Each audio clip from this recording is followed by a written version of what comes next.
Good morning, Anarchulate. How are y'all doing? I hope you are doing well today. Um, I'm just gonna talk real quick about the issue a lot of American people are dealing with who work for large corporations. I recently ran into the maintenance guy for the complex where we live. And I mentioned to him that one of the front gate is broke. Well, he let me know that they already know, because he mentioned it to him. And then he proceeded to let me know that they took $250 of relief money that was meant for him out of his account without his permission. Think about, yeah, think about that. An employer has the authority to take money out of your account. Means that, by all intents and purposes, is meant for you. What does it say to you?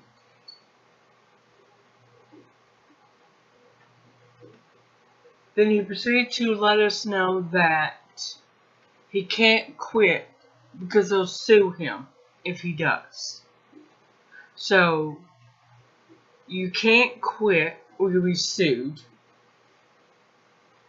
They're not going to fire you because they need you. They're serfs. Does this ring a bell to anybody? Has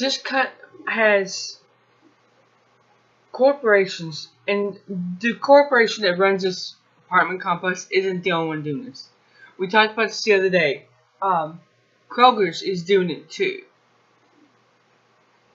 They're wanting their employees to give back the relief money. Now, I have no doubt that there's more of them doing that. There's an airline that was bought out recently and they were given financial assistance through our government with the understanding that they would not lay anyone off. Well, the airline was bought out, and before the ink was dry, pink slips were being signed. People, over half of the staff of this airline, the old airline, was laid off. Like, immediately. There seems to be an awful trend with big corporate companies. They get bailouts, they have conditions, and they turn around and violate the conditions. Nothing's done. They're never held responsible. And they know they won't. Corporations behave like this because this is a country that allows it. There are no legal recourses for American employees. That should speak volumes about the status of our country. How far down we have really gone. And what we are willing to deal with. There are very few mom and pop places, because they've pretty much gone under. Think about it. During this pandemic, who was allowed to stay open? Walmart, Meijer, Menards, Home Depot, Lowe's, Ace Hardware. All these big box stores were allowed to stay open. The small family-owned places had to close.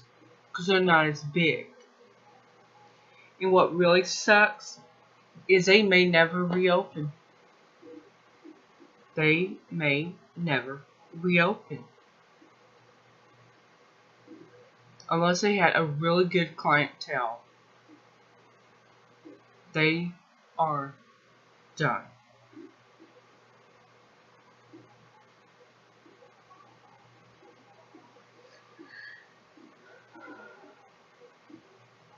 I really don't know what the answer is. Other than just not. Honestly, my answer is that we do not work these bastards. Except they're the only ones hiring. They're the ones big enough to hire. And that's it. It would take a whole nation of us refusing to work for them, refusing to buy their junk in order to make any kind of headway. We're just not there. We are not there. We, as a nation, will not put petty, nonsensical issues aside.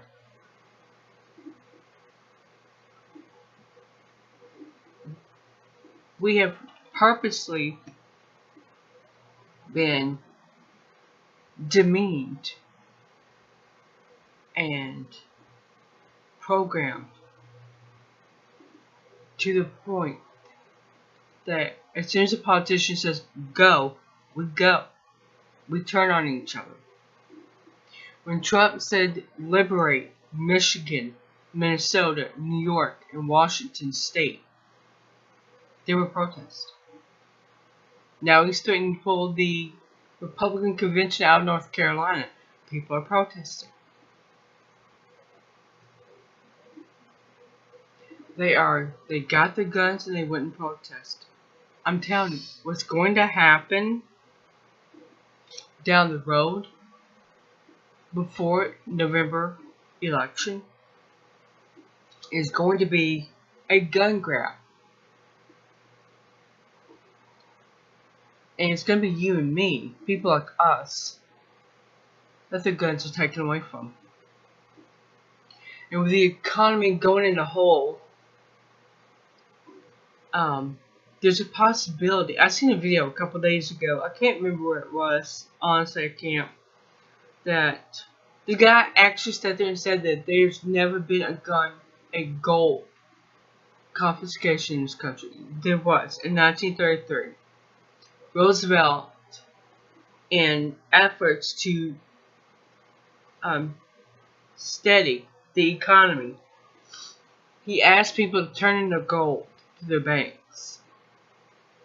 And if they did not turn it in, it would be confiscated. If you went in willingly, you would be compensated. But if you didn't, then it was just taken. And the government can do that in an emergency situation. Well, what did Trump do on March 13th? Declared a national emergency, which gives him the authority upon his signature to take guns, gold, silver, anything they deem to be unnecessary for one person or one family to have. If they seen the amount of cereal I have in oatmeal, holy mother of God, and instant potatoes, again, holy mother of God, they probably wouldn't allow me to buy it anymore for a while. But that is what the National Defense Act does. It allows them to do that. Patriot Act allows them to do it.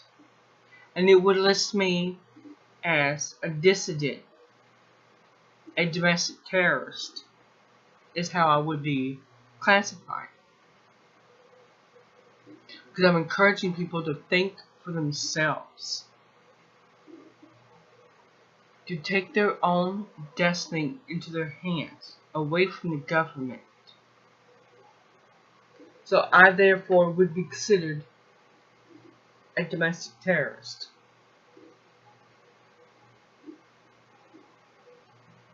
See, I encourage people to think, to ask who, what, where, when, why, and how. I encourage you to keep your guns, stock up on ammo, and buy more guns. Stock up on food you will need in the future by replacing what you use. Therefore, in the eyes of the government, I am a domestic terrorist. Yeah, that makes a whole lot of sense, doesn't it? Encouraging us to do the very thing that brought people here to start with. We have fallen down the hole so far that we don't even know where the opening of the hole is or the bottom of it is. But we're going to be finding that bottom very, very soon, and it's not going to be fun. So, I'm going to stop there. If you work for one of these awful, greedy corporations who gave you relief money and then said, you know what, I want that back, leave your story below. Share. Let's see if we can't get something going here, for crying out loud. Try and reverse this whole thing that's been done. I will see you guys later.